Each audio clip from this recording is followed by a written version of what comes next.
안녕하세요. 사랑하는 성도님, 영혼의 샘물, 은혜의 자리에 오심을 축복합니다.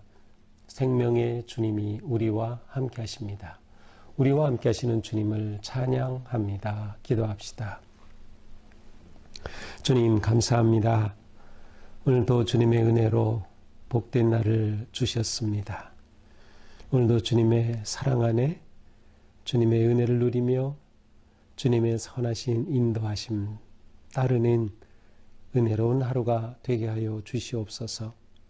우리 삶에 많은 어려움도 있고 상처도 있고 예기치 않은 문제도 생깁니다. 그러나 어떠한 순간에도 우리를 향한 하나님의 사랑은 변함없음을 기억하면서 주님의 그 사랑 안에 머물 수 있도록 우리의 마음과 생각을 지켜 주시옵소서. 이 시간 주님의 말씀을 읽을 때 또한 묵상할 때 우리 성령님 오셔서 말씀의 의미를 밝혀주시고 깨닫게 하시고 보게 하시고 주님의 음성을 듣게 하여 주시옵소서. 주시는 그 말씀대로 살아갈 용기와 지혜도 주시옵소서. 오늘도 생명의 말씀으로 채워주셔서 사순절 은혜의 길 승리하게 하여 주시옵소서. 예수님 이름으로 기도합니다. 아멘. 오늘 우리에게 주신 말씀은 마가복음 10장 13절에서 22절입니다. 사람들이 예수께서 만져주심을 바라고 어린 아이들을 데리고 오매 제자들이 꾸짖거늘 예수께서 보시고 노하시어 이르시되 어린아이들이 내게 오는 것을 용납하고 금하지 말라.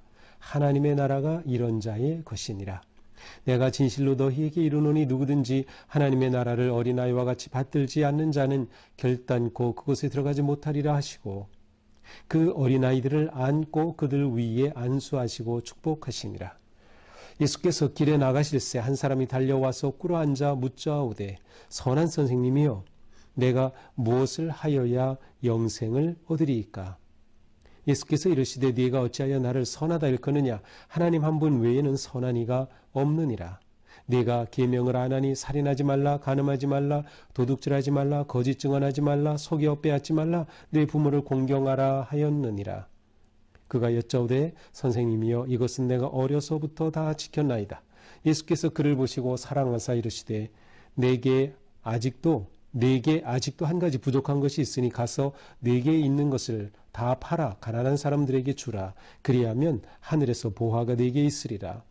그리고 와서 나를 따르라 하시니 그 사람은 재물이 많은 고로 이 말씀으로 인하여 슬픈 기색을 띠고 근심하며 가니라.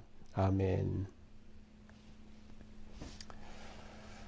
오늘의 말씀에서 다시 한번 예수님은 천국에 관한 말씀을 주십니다. 자, 이번에 또다시 어린아이들이 등장을 하죠. 우리는 앞에서 9장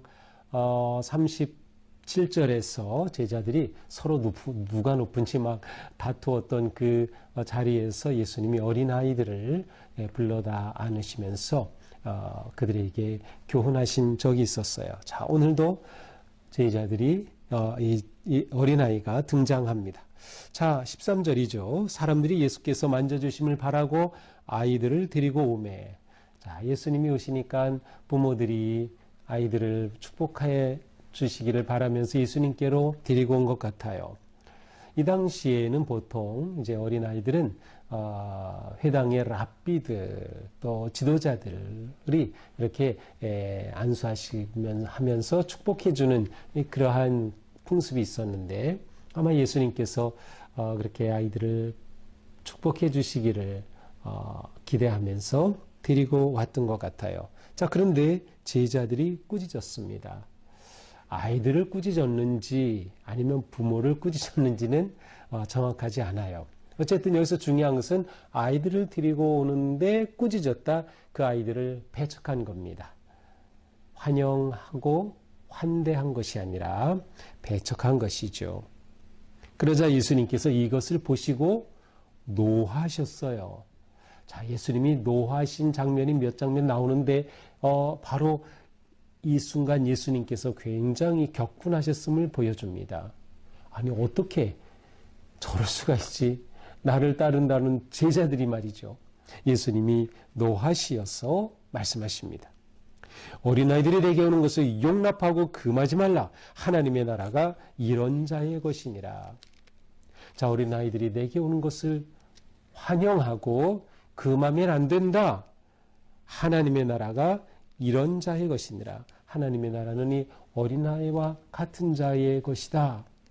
자, 9장 앞에서 나왔던 37절에도 보면은 누구든지 내 이름으로 어린아이를 영접하면 나를 영접한다. 그래서 어린아이를 영접하는 것이고 예수님을 영접하는 것이고 그것은 곧 하나님을 영접하는 것이다 라고 말씀하시는데, 여기에서는 어린아이와 같이 아니하면 결코 하나님 나라에 갈 수 없다는 것이에요. 그래서 15절에 말씀하죠. 내가 진실로 너에게 이르노니 누구든지 하나님의 나라를 어린아이와 같이 받들지 않는 자는 결단코 그곳에 들어가지 못하리라. 어린아이 같이 하나님의 나라를 그렇게 받들지 않으면, 받든다는 것은 받아들인다는 겁니다. 아, 하나님의 나라는 이런 나라야 라고 하나님의 나라를 이해하고 하나님 나라의 그 뭐라고 할까요? 성품, 하나님 나라의 법칙, 하나님 나라의 그 모습을 받아들일 때에 진정한 하나님의 나라를 누리게 된다는 것이에요. 그러면서 어린아이들을 안아주시고 그들을 위해 안수하시고 축복해 주십니다. 이 안수한다라고 하는 것은 굉장히 상징적인 의미가 있어요. 우리말로 한자말로는 어우를 안, 손으로 이렇게 어우르면서 받아준다는 것인데, 여기에는 축복의 의미도 있고 전달의 의미도 있어요. 축복하고 안수하면서 하나님의 사랑을, 또한 하나님의 은혜를 부어주는 그러한 의미가 있죠. 그리고 이렇게 어린아이들을 축복해 주십니다. 자, 여기서 우리는 예수님의 태도와 제자들의 태도가 서로 대비되어 있음을 볼 수 있습니다. 제자들의 태도는 여기는 하나님의 우리 이 주님이 계신데, 우리 주님이 말씀하고 계시는데 어디 감히 하면서 굉장히 경계를 세우고 담을 쌓는 거예요. 그래서 자기들만의 어떤 특권이 있는 것처럼 그렇게 담을 쌓는 거죠. 그리고 아이들을 배척하는 겁니다. 너희들은 우리에게 무슨 아무 도움이 되지 않아. 우리에게 무슨 좋은 것을 줄 수 없는, 그냥 귀찮은 존재, 별로 내게 중요하지 않은 존재, 불필요한 존재, 관심 없는 존재와 같이 그렇게 대하는 것이에요. 그러나 예수님께서는 오히려 이들을 맞이하는 것이죠. 받아들여야 되는 것이에요. 그들을 환영하는 것이에요. 결국 예수님께서 이 어린아이와 같이 받든다라고 하는 이 모습을 통해서 하나님의 나라는 열린 나라임을 보여줍니다. 하나님의 나라는 열린 나라, 닫힌 나라가 아니에요. 경계선을 긋고 자기들만이 누리고 좋아하는 나라가 아니에요. 하나님의 나라는 열린 나라. 어떻게 열려 있습니까? 병자들에게 열려 있고, 그 당시 인정받지 못하던 여성들에게 열려 있고, 더군다나 소유물로 여겨졌던 어린아이들에게도 열려 있는 겁니다. 사회에서 소외되고 버림받고 무가치하게 여겨지는 자들에 대해 열려진 나라가 곧 하나님의 나라예요.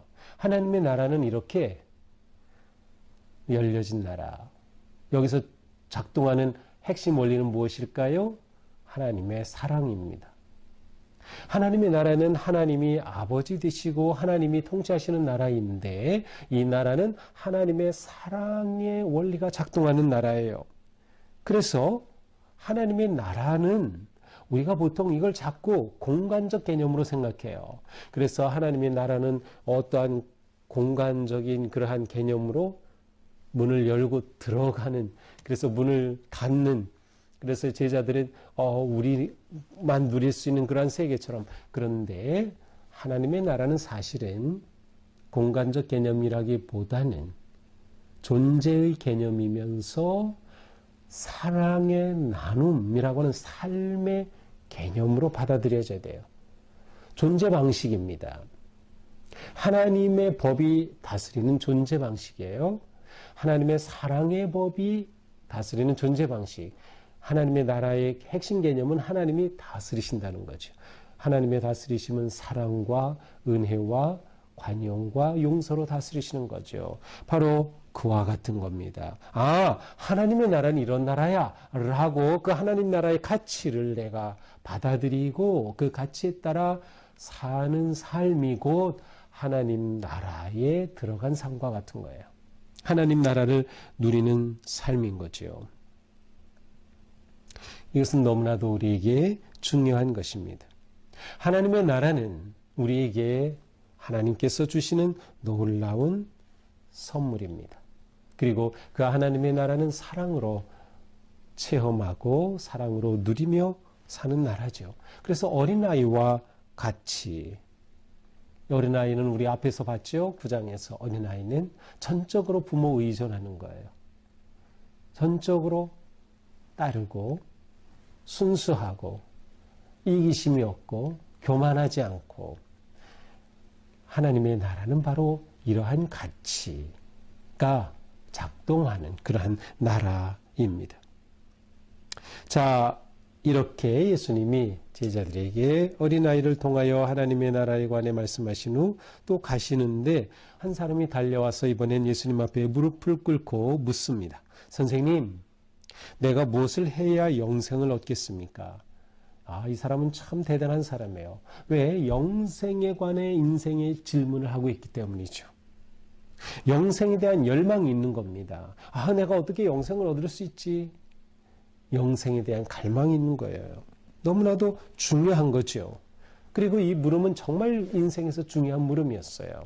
지금 우리에게도 마찬가지죠. 우리가 무엇을 해야 영생을 얻으리까? 과연 내가 영생의 삶을 어떻게 살 수 있을까를 묻는 것이죠.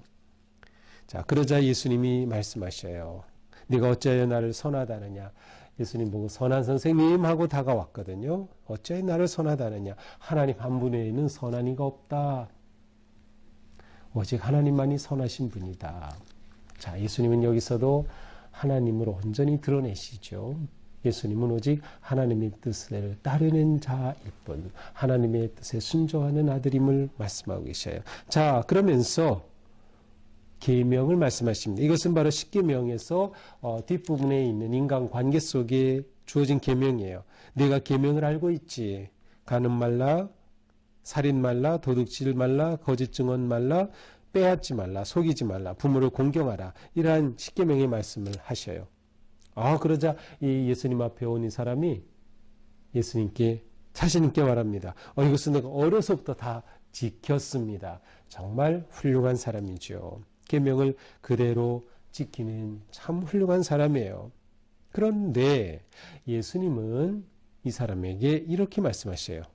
그런데 내게 아직 한 가지 부족한 게 있구나. 한 가지 부족한 것. 그게 무엇입니까? 가서 내게 있는 것을 다 팔아 가난한 자들에게 주라. 그리하면 하늘에서 보화가 되게 있으리라. 그리고 와서 나를 따르라. 자, 내게 있는 그거 재물 너무 많지. 그거 다 가난한 자들에게 나누어줘. 그리고 나를 따르라. 자, 이 말씀을 통해서 내가 무엇을 하여야 영생을 얻으리까 그랬죠. 그것에 대한 예수님의 답은 무엇이죠? 어떻게 영생을 얻는다는 거죠? 예수님을 따르라는 거죠. 예수님을 따르라. 예수님께 생명이 있는 겁니다. 예수님은 생명의 빵이신 겁니다. 예수님을 먹어야 사는 거죠. 예수님은 우리를 위해 대속의 제물로 자신을 내어주셨고 생명의 떡이 되어주셨어요. 우리가 그 예수를 먹을 때, 예수 그리스도를 믿고 영접하고 따를 때 영생을 누리는 것이죠. 바로 나를 따르라. 그런데 그 앞에 예수님을 따르기 위해 필요한 것은 뭐였어요? 가난한 자들에게 모든 것을 팔아서 나누어 주라 라고 한 거죠. 자, 그런데 불행하게도 이 사람은 재물이 아주 많은 사람이었어요. 그래서 이 말씀을 받고는 슬픈 기색을 띠고, 왜? 예수님을 따르면은 영생을 얻는다고 하셨는데 자기가 예수님을 따를 수가 없어요. 왜? 그 따름의 조건이었던 재물을 팔아 가난한 자에게 주라, 이 말씀을 받아들일 수가 없었던 거죠. 그래서 근심하며 갔어요. 자, 어떻게 영생을 얻으리까? 영생에 대한 갈망이 있었고 영생을 추구했는데 답을 들었을 때 자기가 그렇게 할 수 없는 것이 슬펐던 거죠. 거꾸로 본다면 예수님께는 그것이 슬픈 거예요. 아, 내가 영생을 찾은 거 너무 잘했다. 내가 답을 줬지. 그대로 하면 되는데 재물이 많아 슬피 돌아간 그것이 예수님께는 얼마나 슬픈 일이었을까 하는 생각을 해보게 됩니다. 자, 이 말씀에서 우리가 볼 것은 무엇일까요? 가난한 자들에게 재물을 팔아서 다 주라. 그렇게 팔아서 주면 영생을 얻는다는 것일까요? 그것이 한 가지 부족한 것이 있다. 이 부족한 것은 계명을 지킴에 있어서 부족한 것이었어요. 자, 앞에서 예수님이 쭉 열거하신 계명의 핵심은 사람을 사랑하는 것입니다. 십계명의 앞쪽은 하나님 사랑이고 뒤쪽은 사람 사랑이죠. 사람 사랑에 있어서 중요한 것은 그들의 필요를 따라 내가 그들의 필요를 채워주는 것이에요. 내게 있는 것으로. 재물이 있는 사람은 재물이 있는 것으로, 힘 있는 사람은 자신의 그 힘으로, 지식 있는 사람은 자신의 지식으로, 경험 있는 사람은 자신의 경험으로. 이것이 사랑의 삶을 위한 아주 중요한 방식입니다. 내게 있는 그것을 나누는 것이죠. 여기서 핵심은 사랑의 마음입니다. 진심으로 사랑하면 나누게 돼 있어요. 진심으로 사랑하면 베풀게 되어 있는 것이죠. 문제는 뭐예요? 이 사람에게 사랑이 결여되어 있었던 겁니다. 우리에게 사랑이 있다면 그것은 곧 영생입니다. 왜? 하나님의 사랑, 우리를 향한 하나님의 사랑은 뭐예요? 예수 그리스도를 통해 드러난 십자가의 구속의 은혜죠. 우리가 그 사랑을 가지고 있다면, 그 사랑이 내 것이라면, 우리의 믿음으로 그 사랑이 내 안에 있다면 우리는 영생을 얻은 거예요. 그런데 그렇게 영생을 얻었다는 것은, 내게 하나님의 사랑이 있다는 것은 나도 그 하나님의 사랑을 따라 그렇게 사랑하는 삶을 사는 거죠. 어쩌면 예수님은 이 청년이 예수님을 따름에 있어서 가지고 있었던 가장 큰 아킬레스건을 보시고 건드렸다라고 생각이 됩니다. 이 사람에게는 재물이 아킬레스건이었어요. 사람에 따라 그것이 다 다르겠죠. 예수님을 따름에 있어서는 바로 그것을 내려놓아야 한다라고 하는 것이죠.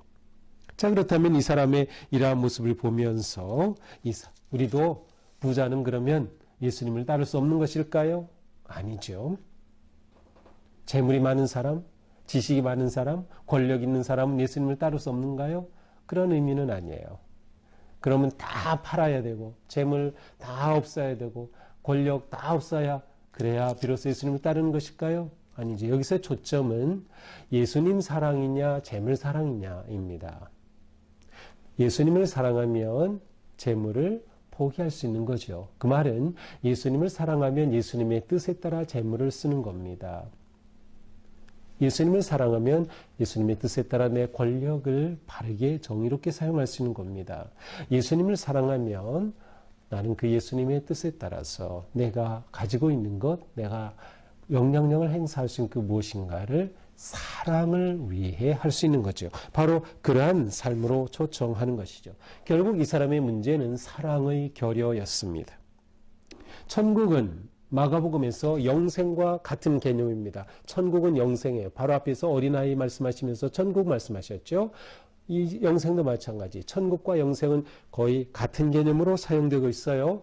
천국은 어떤 곳? 사랑이 다스리는 곳. 영생은 사랑의 다스리심을 따라 사는 사람이 누리는 것이죠. 바로 오늘의 말씀의 핵심입니다. 결국 사랑의 문제인 것이죠. 이제 내일 본문에 가서 보면 이 재물은 결국 영생을 주지 못하기 때문임을 볼 수 있어요. 하나님의 나라가 들어가는 게 이렇게 어렵다 그런 말씀을 주시죠. 결국 영생은 내가 어떻게 해야 얻으리까? 영생은 내가 얻어내는 것이 아니라 하나님이 주시는 사랑의 선물입니다. 내가 행위로서 영생을 얻는 것은 아니에요. 그러나 하나님의 주시는 선물을 받는 자, 곧 예수님을 믿고 예수님을 따르고 예수님이 내 인생의 주 되심을 고백하며 예수님의 뒤를 따르는 자에게는 사랑의 행위가 뒤따르게 되는 것이죠. 이것이 순서가 뒤바뀔 수는 없어요. 그러나 이 순서 안에서 우리의 삶은 더욱 주님의 뜻에 순종하는 아름답고 거룩한 삶이 될 수 있는 것이죠. 자, 오늘 말씀을 보면서 오늘 우리의 삶이 하나님의 나라를 누리는 삶, 또 모든 사람에게 열린 마음으로 환대하고 영접하고 특별히 소외된 자들에게 우리 마음을 줄 수 있는, 나눌 수 있는, 섬길 수 있는, 재물 있는 사람은 재물로 내가 누릴 수 있는 그 무엇인가를 함께 나눈다면 그것이 곧 하나님의 나라를 살아가는 것이고 영생을 이미 누리는 아름다운 삶임이 분명합니다. 오늘 하루 그러한 삶이 되기를 주님의 이름으로 축복합니다. 기도합시다. 주님, 오늘 주신 말씀 우리가 기억하면서 오늘 하루가 주님의 나라를 누리는 삶, 영생을 누리는 삶이기 원합니다. 우리가 사랑의 삶을, 사랑의 가치를 따르는 삶을 살아낼 수 있도록 인도하여 주시옵소서. 예수님 이름으로 기도합니다. 아멘. 네, 오늘도 우리에게 천국의 기쁨과 소망 가득하기를 축복합니다. 사랑합니다.